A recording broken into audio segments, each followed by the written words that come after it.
Cigarette പോലത്തെ സാധനം വലിക്കണം. Cigarette പോലത്തെ സാധനം? ആ ഈ ടിവിയിലൊക്കെ കാണും, ഈ സിനിമയിലൊക്കെ ഒരു ബ്രൗൺ കളർ സാധനം. ആ സത്യമാണ്. ശരി കണ്ടതാ ചൂടിലത് നീ കണ്ടതാണ്.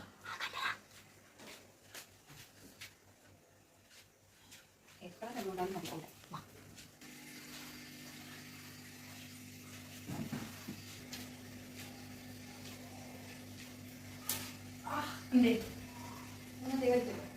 ഇത് പഠിക്കാനല്ല തിന്നാനുള്ളതാണ്.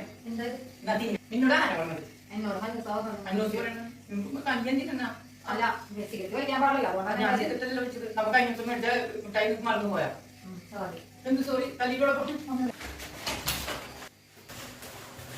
നീ ഇവിടെ പാട്ടാക്കാരട്ടെ. നീ എന്നോട് പ്രശ്നങ്ങളൊക്കെ ഉണ്ടാക്കണം.